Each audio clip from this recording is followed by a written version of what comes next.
morning, everyone, and welcome to American Scousers Morning Coffee or Tea with American Scouser on a Wednesday morning, brought to you by Reckless Coffee Roasters, is my confirmation of being the greatest, the number one. But number two, as always, as every Wednesday, is here, working hard, trying to get to that number one spot after he came down, is Gordo. What's happening?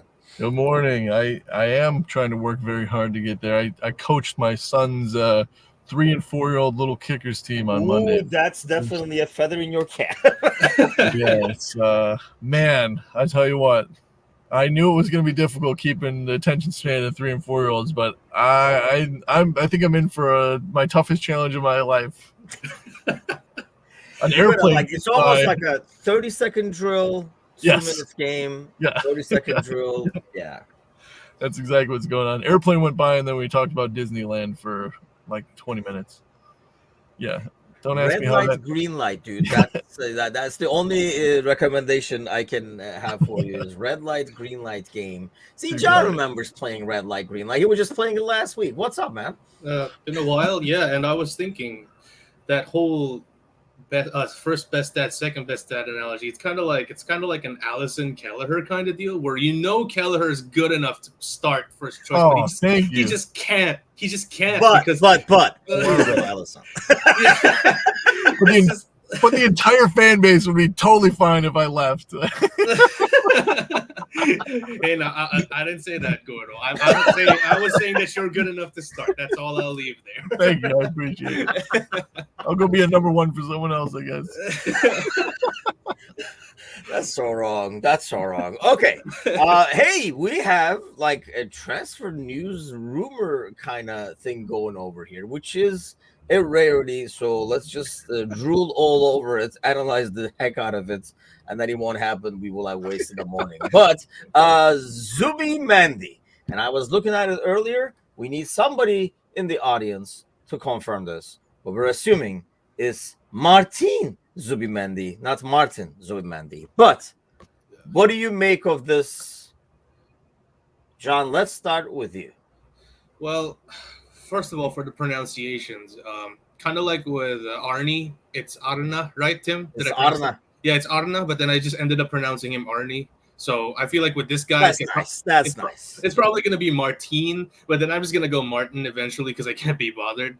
But you know what? You can't play this game. From now on, we're just going to call you Juan and then see how that rolls for you. Yeah. Come on. John Juan, same thing. You know, don't pull that on me. I'm a nice guy. Come on. But pronunciations aside, in terms of the player that we're getting absolutely needed, I can't pretend here and go like I've seen him, I've watched him 24/7, I know how he's like, but then the bar is the floor with Endo, as we've seen in this preseason.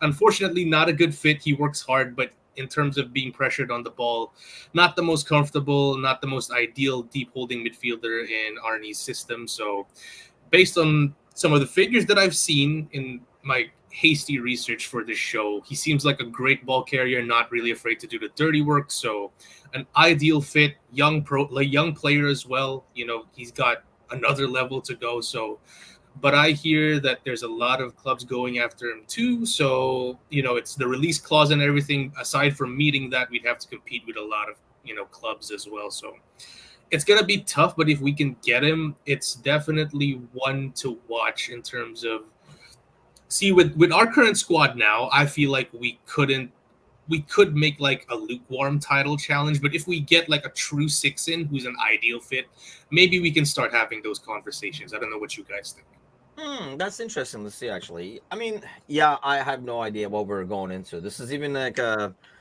it's like entering a tunnel, and I have no idea if we're going to come out. And last year, I felt the same and was pleasantly surprised. So maybe I figured like it's working for me and just got low expectations and jump in and see what happens.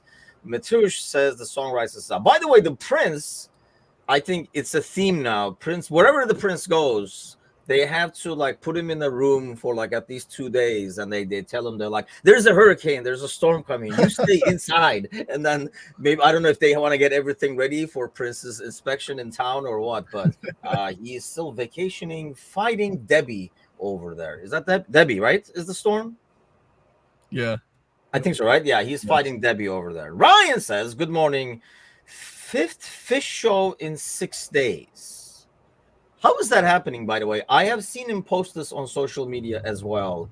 Like, is it what is this? Same concerts back to back in different formats? We're going to tonight or what? You trip so hard that you think it's still going on? you relive the day. Yeah. That was like Ryan. That was last week. I can't wait to go back. Zubi Mandy Gordo. How excited are you with that name? Great player. My one apprehension of him is the fact that, well, he's not really a defensive 6. I guess like the big takeaway is if you're playing in what looks like slots lineup, you're going to have 80% of the ball anyway. So you probably don't need a defensive 6. But I just felt that we were always talking about, we need a defensive 6, somebody strong on the ball. Because like McAllister's a 6. What was slowing him down, I feel like, him being like the ultimate 6 was his lack of defensive capabilities. He was more of an attacking player.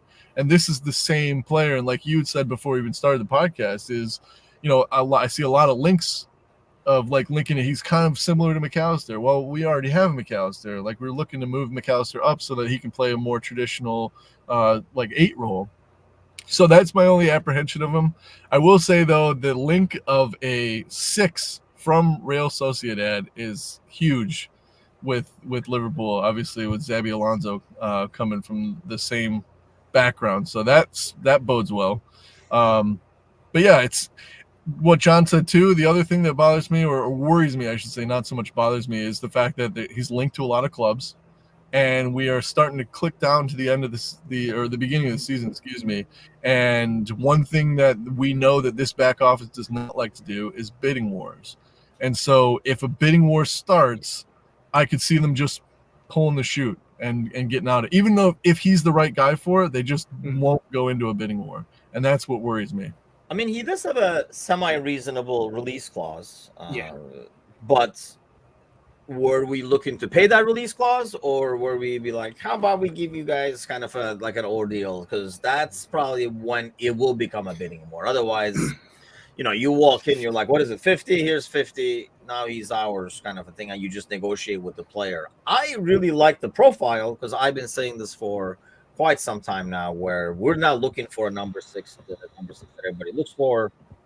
We are looking for this guy right here, a more defensive version of Mac. Somebody who's, I kind of like the fact that, not that I love Spanish people, but I like because he's from that system in the middle. I think it's the perfect fit where they play in like they overcrowd midfield, a lot of like triangle setup, like quick passes in there.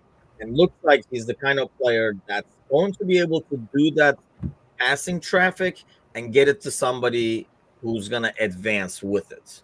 Whereas I feel like we just will never get that with Endo. You get it occasionally, but not when we're building play. I think you get it from Endo when he wins the ball and then he can pass between the lines and see the pass. But as we're building, and let's face it, that's going to happen a lot more, especially in this system now, where we keep the possession and keep the ball. Whereas, because everybody's going to sit back. Most of the time we watch ourselves trying to break down the defense. I feel like this is a much better guy to kind of attract the press, come out of the press, and use the numbers and use the most right neck and stuff like that. Let me put that on the screen, because you did say, that sounds like your guy's main concern in some ways, the fact that he is not as defensive. John, are you on the same board with Gordo in that sense? Yeah, but then I feel like the system covers up the need for an exclusive ball winner, because if you have 2 guys there along with the fullbacks who are trying to win the ball, that kind of helps them. It kind of helps itself out. And we it's preseason, right? This is the only sample size that we showed there that we have on our belt, but the Jones-Gravenberch midfield isn't necessarily the strongest defensively, but then you saw those guys trying to help each other out, cover attacks, and Gravenberch and Jones both helping the fullbacks on either side kind of win the ball. So I feel like Arnie's got that in mind with this kind of profile for player. I don't think it's going to affect us too much unless, it's kind of backs against the wall stuff. But then we've also seen that this formation isn't exactly one where, if, for example, we're trying to hold the lead, isn't too expansive like the Klopp formation, where if we're trying to defend the lead, you can clearly see Arnie just telling the guys, just head back there, just one out ball, don't take any chances. So I feel like, yeah, he's not the best ball winner, but if you have him and McAllister, that positional discipline, at least we know that McAllister has, I feel like it kind of covers itself up. I don't know. I mean, like I said, I haven't really seen this guy play, but I feel like, yeah, with the two holding midfielders, an exclusive Fabinho type DM isn't like a must as it was in seasons past. Yeah, I've seen him. I mean, we saw him in the Euros. He was coming off the bench mostly, from what I remember. But he would make appearances to kind of shore things up in midfield and stuff like that as legs were getting tired. Ryan says, "Don't worry, guys. Trent will be in that midfield." That's not bad. It could take 10 minutes before we got there. Hey, doesn't a signing like this mean, Gordo, that I should be smiling ear to ear? Because that means they're not looking at Trent. Right, yeah, they're not looking at Trent. I think the lack of interest for the last couple of months has probably gotten you a little worried. But now that it looks like we've circled the 6. Oh, okay, all right. So we are looking. Okay, thank God. I can imagine every day that passes, Tim is looking at the calendar like another day without another defensive midfielder. Oh boy. Yeah, we haven't even. This is the first one we've been linked to, right? Everyone's like, we need a 6, and this is the first one we've been linked to, like heavily. So with that graphic, though, what worries me is a lot of what we've said is he's an attacking midfielder, but look at, they played about the same amount of minutes, key passes, progressive passes, defensive actions, basically what we'd be buying him for. Mm-hmm. McAllister's way better, markedly better in defensive actions and key passes than he is. So. But to be fair, I mean, I don't know. This is comparing last season, and I would assume Zubimendi played as a 6 all the way through, whereas Mac a lot of the times played with Endo, so he was not the 6. So we're almost comparing an attacking midfielder stats to a defensive midfielder stats. Yeah. Okay. So I don't know. You know what I mean? I don't think it's as huge of a difference. What I would have loved to see is our statistics department pull up a graphic that compares, when Mac plays at 6 versus Zubimendi as opposed to split it up the entire year. Yeah, the statistics department is a little underfunded, guys. Maybe when we get more subscribers, we're gonna get better graphics and all that. So just bear with us for now. Yeah, give us a decade or two, and we'll get a statistics department. That's gonna be my last wish on my deathbed. They're like, get a statistician, and then I'm just gonna just go. Okay, but that's why, in that sense, I think going back to this, you're getting everything on the in terms of the carries. The one that I was probably most impressed with is when you compared the carries, and the carries are there, even though he was a 6. And then obviously he was winning more duels and stuff like that. Forward pass percentage is about the same, so he's not a guy that just plays it too safe or anything like that either. The only thing I didn't understand in this is defensive actions, as I don't necessarily know what that entails. If you're winning the duels, what are these defensive actions you speak of? Like pulling the jersey or kicking or tackling? So maybe that was it. Yeah. And the thing is, we don't know how Real Sociedad plays as well. Are they press heavy or are they more possession based, right? So we don't really know how they set up for a game. But I feel like, in terms of those figures, a pretty similar player to McAllister, and it's funny because we're talking about, can he defend? The stat that came up to me, what really got my attention was the progression, because obviously against the likes of City or Arsenal, we'd be willing to defend. We'd be defending more, but against the rest of the league, right? Which is 16 of those 18 teams, we'd have 80% of the ball. So passing forward, pass completion for me is what really stands out.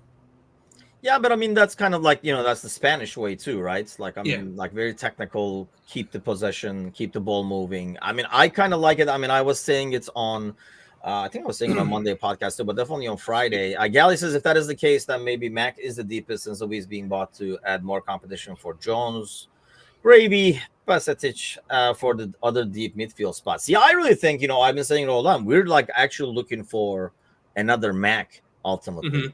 Maybe a little bit more defensive version. This, I think, bumps up.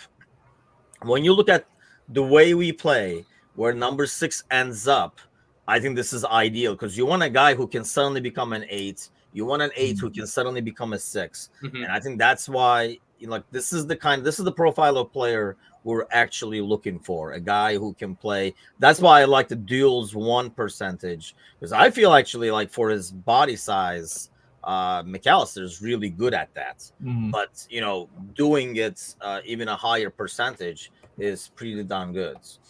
This is a good, which I don't understand. I thought Saido was saying Zubimendi 2 weeks ago. Was that somebody else? Because I was like, man, somebody brought up Zubimendi. I thought it was Saido. Clearly it's not, because he says Zubimendi is not the answer. What is the answer aside from me? But I think he's considering as a double pivot. But I mean, I think he's even better in a double pivot, Gordo, because of what I just said. They're very interchangeable, and you're not suddenly saying, "Oh, holy shit, Ando is attacking, so we're gonna lack there," or "Holy shit, this guy is defending, now we're gonna suffer in the back and stuff." Yeah, when you have two very similar players, that would be the double pivot, right? Because both of them can occupy the same position. And us as a fan base would be just as confident in each of their abilities, whichever way they jump in and out. So you could say that. I sort of side with Saidu there, which I never thought I'd say, but I think August 7th, 2024. You need a more defensive. I really do think you need a more defensive 6. We have Mac, like we keep saying, like, oh, it's exactly like Mac. Well, we have Mac already, so like I feel like we need somebody a little different. I don't know. That could just be me being optimistic, or cautiously optimistic. But like with what I've seen in preseason, like I said earlier in the show, we seem like we're going to have a ton of the possession, and so it shouldn't be an issue to have the defensive responsibilities. We're constantly having the ball and the attack is coming from him. He'd be a great addition. But if we see a lot of what happened last year where we kind of need somebody to break up play and then go on, I don't think he's the guy. Really? I think he's like a built-in thing. This is odd. With what we've seen in the preseason, I feel like, and this might be too early for me to say, there might be less heart in mouth, Allison one-on-one kind of deal. You see that line, that defensive line, I think is the best example. It's not as high as it was. It's still semi-high, but it's not as high as it was. So maybe we're not trying to press the opponent way up higher than the pitches that we were in previous years. So maybe there's less of that moment where we do the offside trap, they break it, and it's up to Allison to save our ass. So, I mean, I'm going to make a really early prediction here. We have significantly more clean sheets this year than we did last year. I thought you were going to go on a limb or something like that. No. Yeah, I do agree. That's for the Friday show. That's for the Friday show. That's clearly like he's a lot more careful about defensive shape that we don't break. There's still a huge press. I guess the only thing I worry about that press, Gordo, I mean, kind of like saw it throughout the games, but mostly, and I think maybe that's the game that I am most critical on, because I feel like that was the toughest competition in terms of the lineup and the team, was the Arsenal game.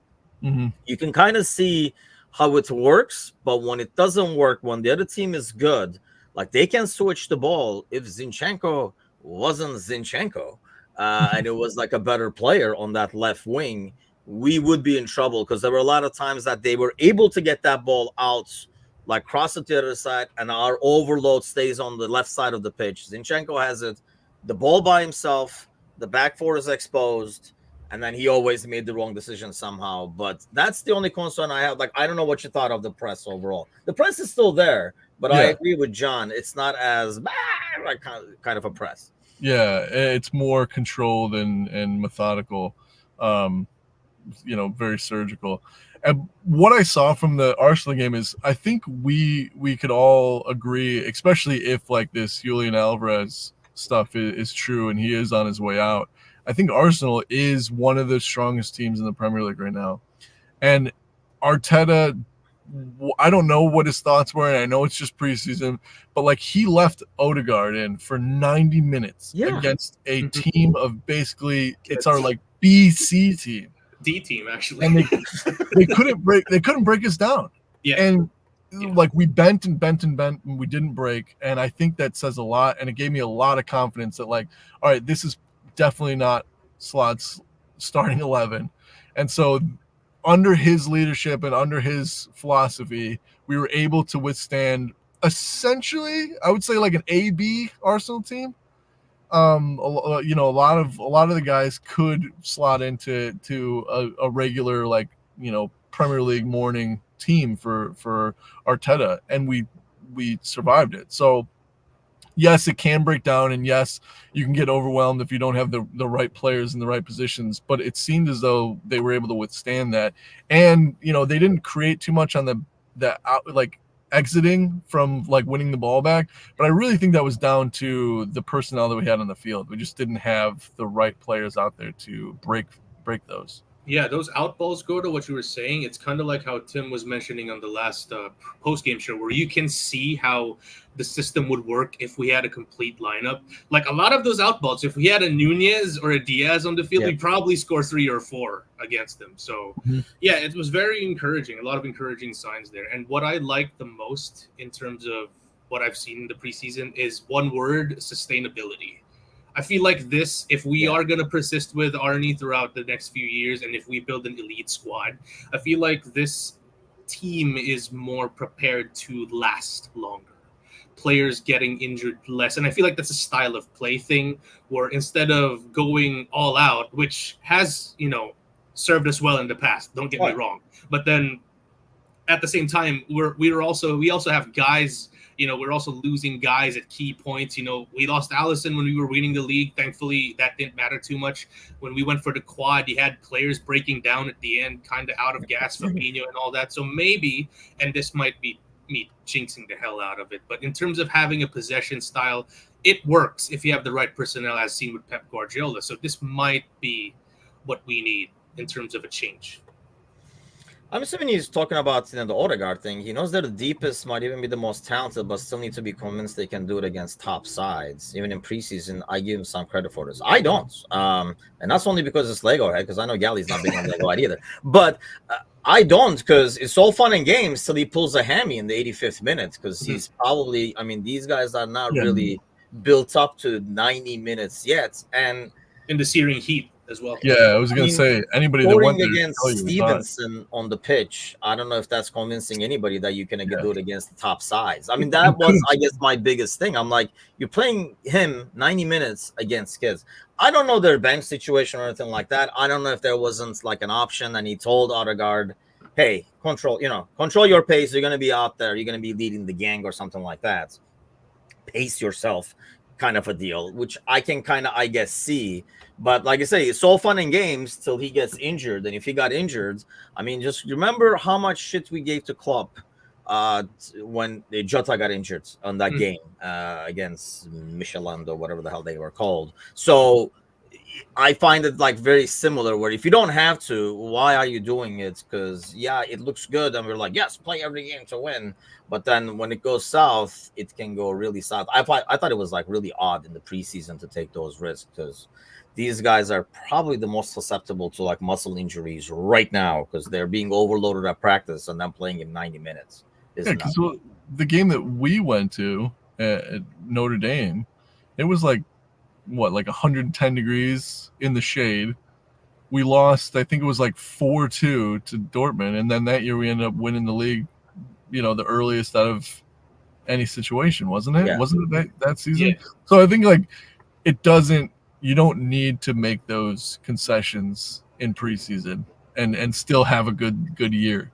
I think that's a perfect example of it. Yeah. And I think, if you have a number of guys out there and you're working on some things, I can buy it too. But, Odegaard passing to a guy he's not going to see ever again, possibly, is probably not helping Odegaard either. I thought that was kind of like a odd decision. I would not have taken that risk. I wouldn't want my manager to take the risk.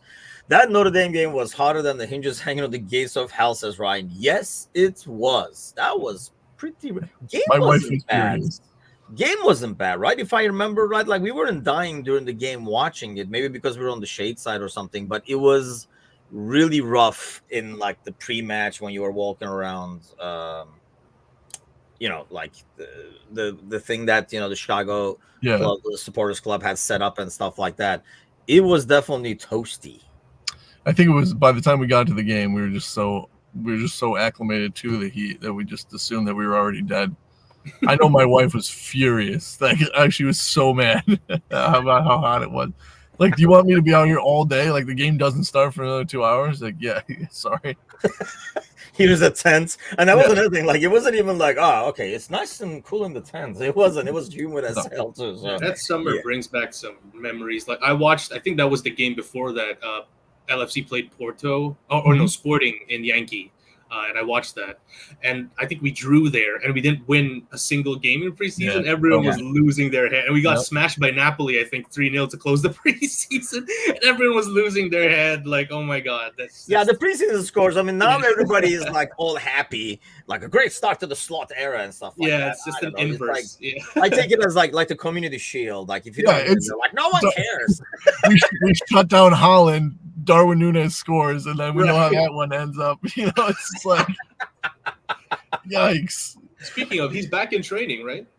Mm-hmm. Everybody is back in action. I was watching him and Diaz, and there was like an inside the training video where those guys are kind of like doing their early testing and stuff like that, like Gakpo and stuff like that. That's great. And it was like it looked like two groups of three attackers, defenders like Gomez, Van Dijk, and stuff like that. But yeah, I mean those guys are back. I think earlier Saito was talking about this, the clean sheet issues. Alisson is going to be just passing the ball to the center backs. This is how we're going to build up with those like three in the back kind of thing. Get used to it, Saito. Get used to it. Yeah, I mean that's the problem. Is I think we will concede goals losing the ball there. But I think that's why it's important to have a guy in this system, the way that play is built, and it's designed to come to the middle. If the middle is not there and taken away, that means, either Mo is open or Diaz is open because you can't cover everything at the same time. He's not open, but he's 1v1 at least, and you can have your winger going against like somebody 1v1. But that's why I think, Gordo, you need a guy like Zubimendi or somebody like that who's comfortable receiving the ball with his back to a defender, rushing him to press and stuff like that. I mean, how many times have we seen Endo not be able to do that? And that's exactly why I'm saying we want a guy like Mac. We want a guy like Zubimendi who's going to be really comfortable receiving the ball. This is like a poor man's Thiago in terms of he might not do the forward passes or like thread the passes.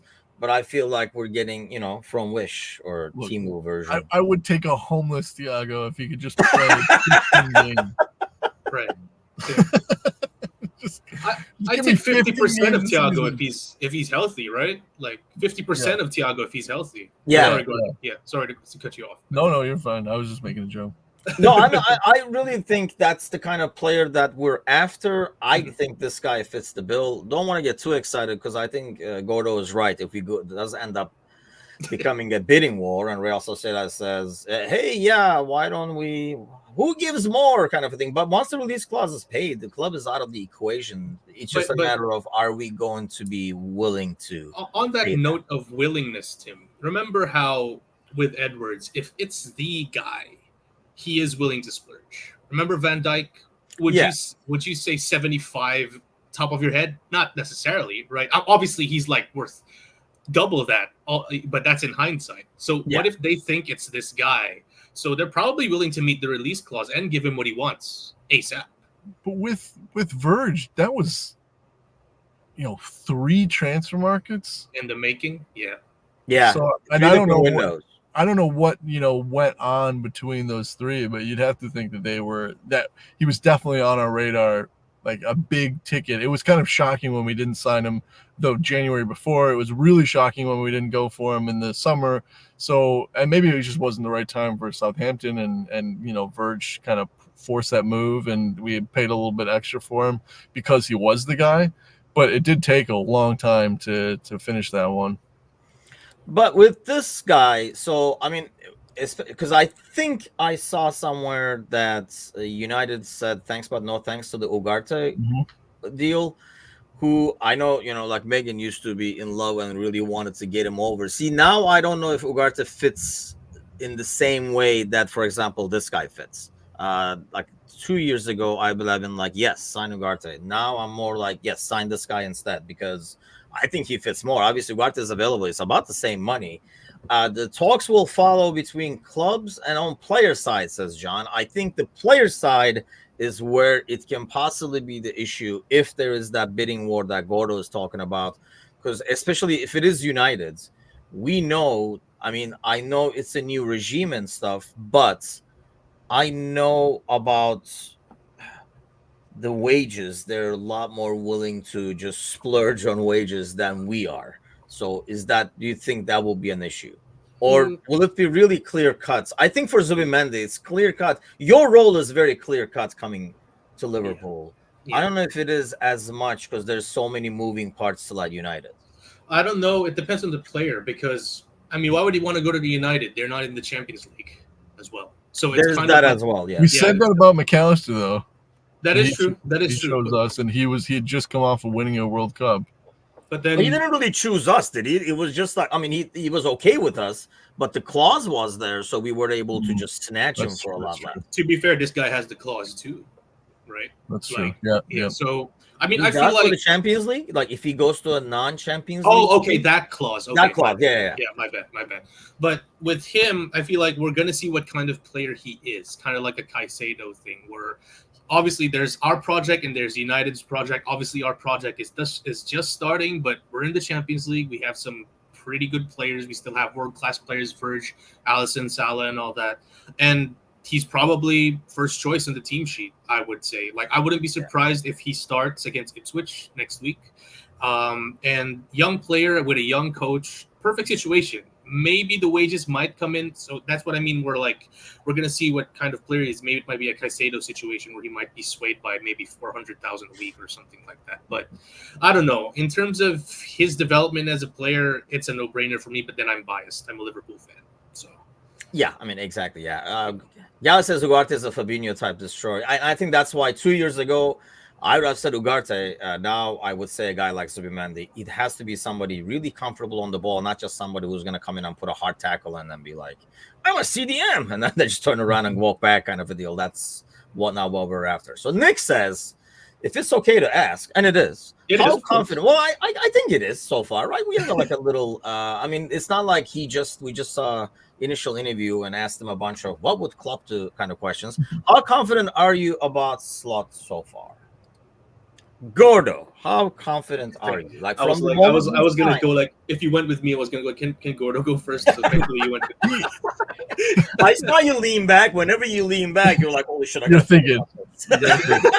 Maybe if I get further away from the camera. Yeah, it's like, they won't see me. Yeah, Gordo, you should have your emergency action, your safe word. Like, razor cap. You don't want the teacher to call on you. You're like, you start taking notes. You're like, I gotta write this down. I gotta write this question down. I think, like, it's preseason, so you're cautious about it. You don't want to put too much stake into it. But for the little that I've seen of him, he's starting to win. I can see the idea, which is always the biggest thing, right? Is you have a team, and as long as the whole team knows what the job is, and there is a concerted effort to display that, or like there's an understanding of the responsibilities, I think that goes a long way. Because how many teams have like a great side and they go out there and you could tell there's no plan. It's just like, let's get by on the players that we have. We'll see how the game changes. I don't really know what's going on. Like, you know how to play left wing, you know how to play striker. Let's just go out there and do this.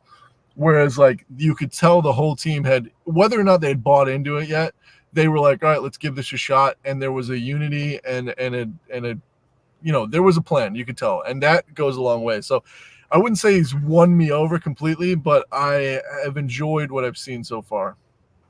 So what was your original, let's do it this way. What was your original confidence level when we first announced Slots? Out of 10, give me a number. And what is it now? I would say right off the bat, before doing any research, 3, because I was like, who is this guy, right? And then you do a little bit of research, and then it increased. I was like, he's got a good pedigree. He's taken some teams in similar situations and done well with them. It struck me though is like there's some people, like we saw it a lot, and it's basically just Chelsea, but like Graham Potter, you get a team at a certain level and you could really hammer that team and you can make some changes. But then when you take that next step, it's just too much. There's too much. There's the egos. There's the big contracts. There's the pressure from the board, the pressure from the fans. And it's just too much for some managers. And so that's always, I'm cautious about that. Because like, Brendan Rodgers, when he first came in, everyone was in love with that. Like, oh, he's done so well with Swansea, and then like he's taken a small team and gone, and it went that way for Rodgers too. He just kind of collapsed under pressure, and he was kind of relying on the teams, the names on the sheet. But so it's definitely increased from, I would say, probably like a 5 or 6 after doing research. How about you? Where are you at with this, John? By the way, Trevor says if you Google search Zubimendi, his wiki comes up as defensive midfielder for Liverpool. Yet on the wiki, the Sociedad fans keep deleting it. So John is one of the people who keeps like save. He keeps just putting it in the wiki, and he's the one that goes in there. Yeah. Doing the Lord's work here, right? But yeah, to answer your question, when he was mentioned, when he was like confirmed, I wasn't really giving much thought into it because I was still getting over the fact that Klopp was leaving. So when I fully got over it after Klopp's last game, looking at this guy, looking at his style of play, I didn't think it was going to work in the Premier League. I feel like he would be, I think it was Maka who said it, a Brendan Rodgers 2.0, were easy on the eye kind of style of play, but then soft underbelly, easy to break down, very weak defensively. And obviously that can still happen if you're a glass half empty kind of person, which I am not yet. So looking, by the way, waiting. Don't worry about it. That short that I shared, that was just a joke, Tim, before you. Yeah, what the hell? Did you guys see that short that John publishes and edits? Yeah, like a rare moment from Tim. And like, what the hell? That was just a joke before you show up on my doorstep with a knife on your hand. That was just a joke. Only good point. But I wasn't really confident in him. But then the fact that we have a stronger front office to give him the players that best suit his style, and the fact that he was more, if there's one thing that I think I could say with confidence he's better at than Klopp, is that he's going to be more hands-on. Like, he's going to be the coach through and through. He's not going to be the guy to tell the other guy, hey, this is what I want. He's going to be that guy to do it himself. So that's always a positive. In terms of a raw rating, probably 5 out of 10. But now after the preseason, I'd probably say 7 out of 10. I feel like we're confidently going to make and secure a top 4 place. Title challenge, I don't know. It depends on who we're going to be getting. But if we're going to be staying with the squad that we have right now, assuming there's no signings, I feel like it's going to be very lukewarm, where we're probably going to be out of the radar by January or early February, I feel. I don't see, like, I was as negative as I am, or as pessimistic as I am. I actually, maybe it was like an Edwards thing. I'm like, they know what they're doing. They got the guy they wanted.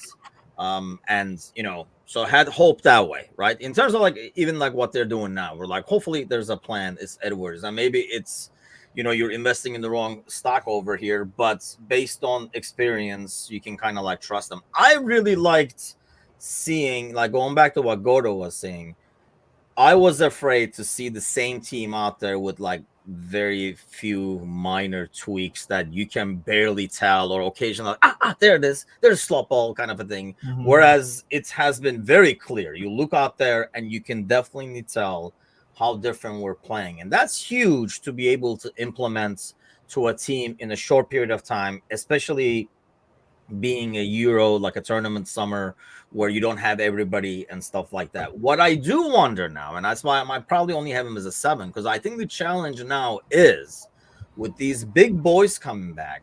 Actually, I think it's a lot easier to get Bradley or, Sepp or somebody like that to be like, what are we doing? We're doing that. Sounds good. And do it, because one, they want to earn their spots. And two, I mean, they want to earn their spot. So they're going to do whatever it takes to learn the system, to fit into the system. You want to look good to the new teacher and stuff, right? But how are the guys that are coming back now, the veterans, if you will, going to kind of like buy into it and go with it? Will Trent say, I've seen what Bradley is doing, I can do that 10 times better, kind of a thing? Same thing with, and I think, Gordo, the biggest fear in that is not only adjusting it. I don't think we have the character of players who are going to be like, nope, I do my own thing. So everybody is going to try to adjust to the new system once they start playing and stuff. I guess my biggest fear is, and we've all done this, we've all been in similar situations. You have a thing that works, right? A thing that you're comfortable with. And some of these guys like Van Dijk and them, I mean, they've been in that system before, so they are comfortable in there. When things go, like you introduce something new, you're like, we're doing this now. Okay, that sounds good. Yeah, I can see that working and stuff, and then you do it. But when shit hits the fan and things don't go very well, it's maybe not intentional, but you go back to your default settings and you're like, this was working better before, let's go back to that. How big of a concern is that for you? I guess these guys that are experienced coming back, the key is how they buy into the system, and I can see all of them fitting into the system. It's just a matter of buying in, especially more than Van Dijk, really Trent. Ryan says Bradley doesn't play midfield. Exactly. It's got to come from the manager. If the changes, like, it's not going to be Bradley going, come on guys, we can do this. I can imagine him. Why does Bradley sound like Mickey? I don't know. I can imagine him genuinely sounding like that. It reminds me of my high school where we do summer ball. There would be a summer league, and it would always be the kids that would want to do a little bit better, like maybe catch an eye of a coach that they wouldn't normally. And none of like the good, like Magic Club kids would play summer ball because they knew they had a spot in the starting position. And then we'd like win decent amount of games against good competition in summer league. And then all these kids would come back and be like, I don't give a shit what you did in the summer. So it reminds me of high school. I like those guys who would come in like in the beginning of the season, like in high school and stuff. And then in the first couple of practices, they're like just trying to do this overachieving thing, like the ball goes out of bounds, they're like sprinting to get it and stuff like that. And then, as like the guy, you're looking at him like, bro, like you're just embarrassing yourself. Yeah. That little hustle to the sideline isn't going to get you, the skills that require you to survive. But going back to that, you think in some ways it was a blessing in disguise that it was a tournament summer where he could establish his system with who was there, and now the big boys are coming back to say, okay, what are we doing? What are we eating? What's for dinner? It's made, table is set. And like I said, it's that's going to come from the manager, and I think he seems like a very personal guy, like somebody that like right away was probably like, all right, let's sit down, let's have a chat. Like I was watching one of the Friday podcasts, and Anand was saying like just the casualness of like one of his high level meetings, where they were like in like the lobby, but they were like, oh, you can't talk to him. It's like, well, why are you doing it in the lobby? It just, that approach to me seems like, oh, I can get on board with that, right? Like these guys are looking for a leader. While they are leaders on the field, they do need the direction. Their entire lives have grown up with the coach figure, and I think he's going to be able to convince them. It's not going to come from the players. However, it's going to be so much easier for him to be like, this is how practices are moving, and like 2/3 of the team is already moving in that direction, and those guys are ultra professionals, so they'll pick up on it and they'll follow the crew. And I think anything that they don't pick up from the team in terms of going through the motions, he's going to convince them with his work ethic, and also like how comfortable it seems like he is like in the player setting. So looking at what we have so far and all these guys coming in, John, do you have a guy that you're like, I don't think he's going to get it, or he's not going to buy it? Actually, before I answer that question, Tim, one thing that I'm looking for Arnie as well is his adaptability, because we have a solid plan A, but then this is the Premier League where teams adjust really quickly.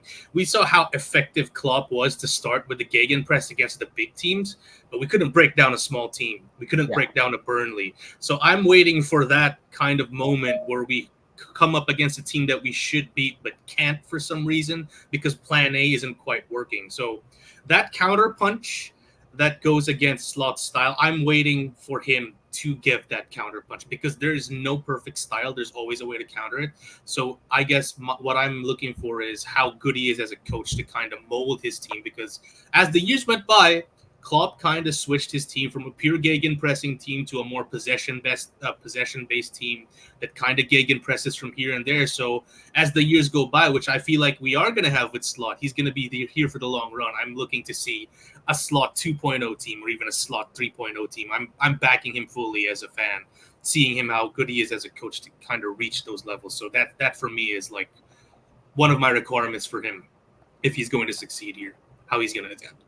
Yeah, I mean, it looks like, I mean, that's why preseason games, the results don't mean as much because nobody is planning against what you're going to do, even if they know what you're going to do.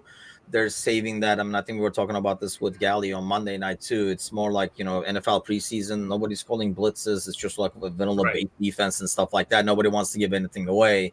And everybody's working on their own thing, right? As opposed to trying to stop you from doing your thing. They're working on that. They might be working on their press to stop you from doing your thing, but they're not targeting specific things. That's why I think that was the Arsenal game. And going back to the Arsenal game, it was really odd that they would, unless they were practicing, if we have a weak link, can we really attack that wing intentionally kind of thing? Once Stevenson came in, that right side was struggling mightily, and they kept going at the kid. And in this defense, he did kind of like get a couple of situations where he did well afterwards. He started really shaky, but I was like, why do they keep going at, like, knowing you'll never face a guy at that level probably, but maybe they were practicing. If we need to go only left, can we do only left kind of a thing? So I'm not sure about that. One thing I'm sure about, by the way, let me plug this in before we go. I'm kind of like posting the link on YouTube as well. This is basically like our YouTube video too, but I'm posting it on Facebook as well, so you guys can go check it out.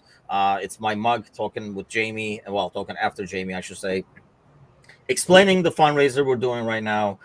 We do need a lot of help still. We do need a lot of sponsors. A lot of hours are still not spoken for.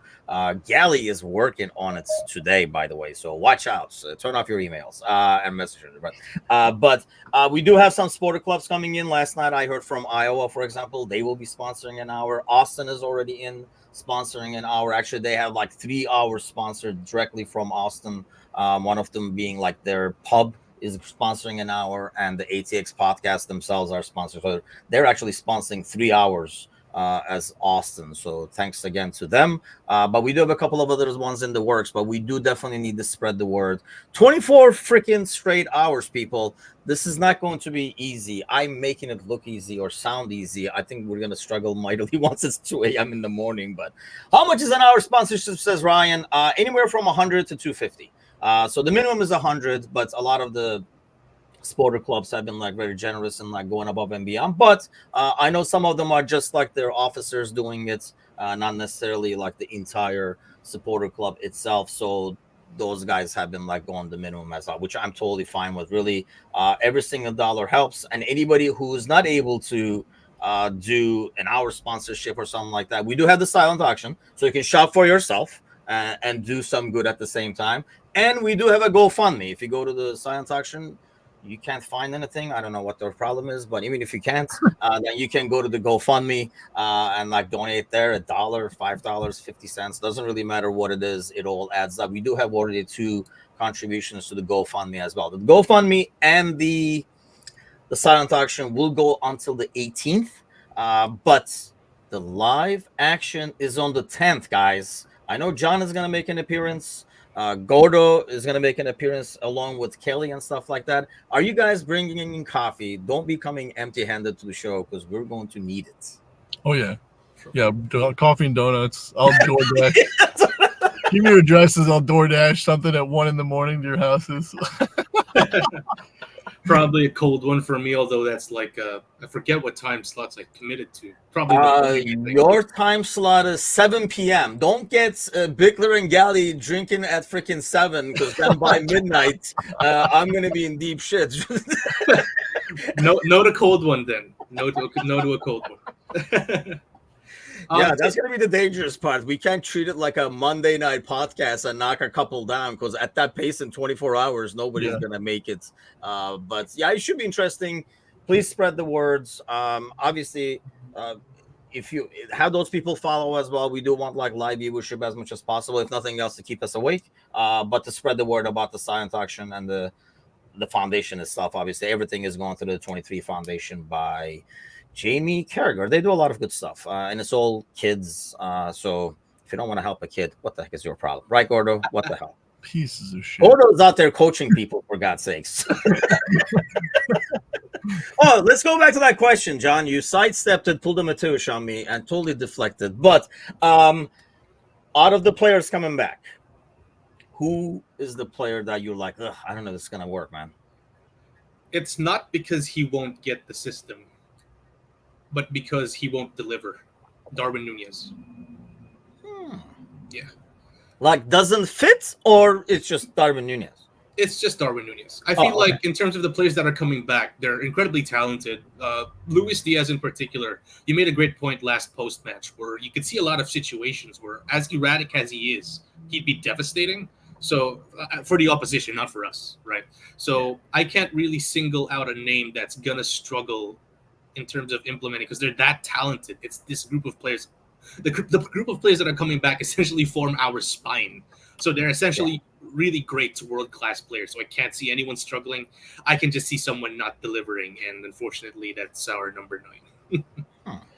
I guess I'm more worried. And I know we don't have players like that, or at least we want to think that we don't have players like that, Gordo, that would have too big of an ego, be like, nope, this is how I roll. When you guys signed me, you guys knew how I was going to roll, kind of thing. Like, do you see any player that's kind of gonna go back to the default settings and gonna get in trouble with Slot? Because he doesn't look like the kind of guy who's gonna say, oh, that's just Diaz being Diaz, kind of thing. He's just gonna yank. He'll drop you off in a sweaty gym in Philadelphia and beat the shit out of you with pink gloves. Like, box your way out of this. Exactly. Yeah, I'm not gonna get on his bad side. He looks formidable like that. So, yeah, I don't, like you said, I think it's more or less like we hope we don't have any of those players. I think we do that a lot, where we're like, oh, this guy loves the club. Like, he'd get it tattooed across his head. Like, everyone's a Daniel Agger type of player. Unfortunately, you learn later that egos are not always like that, and some people think they're bigger than the club after the fact. And they do their job when they're on the field, but afterwards they're always looking for a way out, or they're looking to do their own thing. So I don't think we have anybody like that. So I'm going to say no, but I wouldn't be shocked if it like comes out and someone's like, oh, I've worked with Klopp for so long. And I don't want to do this anymore. It worried me a little bit, some of the comments that Verge made, but I know, like he played so many minutes last year, and like they basically shoved a microphone in his face, like right after he lost a big game as the captain of his country, and that's never a good thing. It reminds me, I know I commented on one of the shows, and I was just like, it's like in a UFC match where Joe Rogan goes up to the guy that just got knocked out. It's like, how do you feel about this? And it's like, brain just got scrambled. He's not going to give you a proper answer. So he'd be the one guy that I'd see like pull back and like, you know what? I've had a long year. I don't really feel like learning something new, but I don't know. I don't see it. I don't see it either. I mean, normally I know what everybody's going to think I'm going to say, but I really think these conversations were had. That's why I'm pretty confident, especially when we're shopping for number 6. It's only like boost my confidence that Trent knows what his role is going to be, and he's going to be okay with it. I really think we mess with his head, and I think he's going to be okay with that. It's not like he's going to show up to camp and they're going like, no, you're going over there to the right, kind of a thing. They were like, wait, what? I think he already knows like what his role is going to be. I'm sure those conversations were had, and I think that's key. That is really key, because I think if we can use those overloads, you look at Bradley's positioning, man. There are so many times that I will love to have him in there doing it, instead of Bradley. And I love Bradley, but there's so many situations where he has the ball and you're like, man, like if Trent had that ball to cross in right now, that's probably an assist. I mean, it's a lot more a higher probability. Like, it's one of those like, I only get that feeling with certain players, like De Bruyne is sadly one of them, where he can look up into the box. You're like, oh shit, kind of a thing. And I feel the same way when Trent is playing, when he's doing that, you can kind of be like, oh, here we go. Like, because he's crossing the ball and, he sees somebody. So I'm hoping he does the fit. The Nunez thing, I worry about him staying on side and stuff like that. That's probably the biggest worry. I think it suits him so well to go over the defense and make that run. I just really worry about the whole offside thing. But he likes the box too, so he might fit in with Arne. What was that?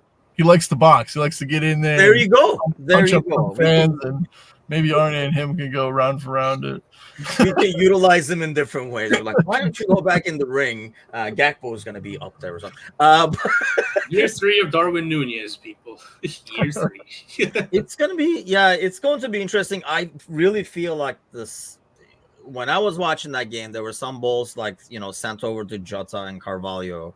And all I could think was, man, this could be Nunez and Diaz or Gakpo and stuff. And that's good. That's like, that could be really interesting and really good. But we shall see. Let's end up with some speculations and predictions. When we did the Monday night show with Gally, our prediction before we went on this 24-hour mess is going to be how many departures, how many incomings. We said 1 incoming, so it might happen tomorrow or something like that. Let's hope. And then I think he said 2, and I went with 3 departures. I think we already had 1. Like the next morning, there was 1, and I was like, "All right, so I might end up winning this kind of a deal." And then now there's like talks about Van Dijk and stuff. I don't think anything is official yet. But Goda, let's start with you. When we are half awake, 2 a.m, by then on Saturday, for example, how many moves will have been there? Is there a new player? Let's go with that. Yeah. Yes, there will be 1 new player, and I do agree. I think 3 on the move, for sure. I think we need to get more players out, especially to bring better players in. I think we're kind of overloaded at this point. Yeah. John, what do you got? 1 incoming, 1 outgoing, I would say. I think we make the move for this guy. I get a Verge/Allison feeling from him, where Edwards has identified his target, and he's just going to go hell-bent for him. Could be, because there has been a lot of silence, right? Echo is pulling out names out their ass, but in terms of the legit people throwing out names has been very few and far in between. So it's a good sign that it's out there. I'm all for it. So we shall see. Maybe by the time the boys get on air tomorrow night with the regular crew, we'll be able to have some news then. But right. As always, thanks for listening, watching, following, all that kind of stuff. If you have not done so already, hit that subscribe button.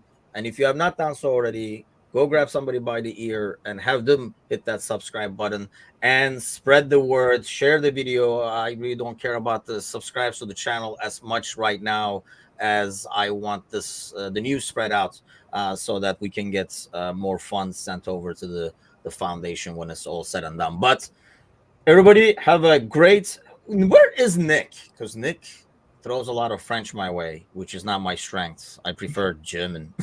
Because I have a little bit of German at least. I can do the pronunciations a lot better. But I could pull Martin. So there's that as well. But, yeah. Gotta remember that. Thanks as always for watching, listening, commenting, and we'll see you guys next time. Take care.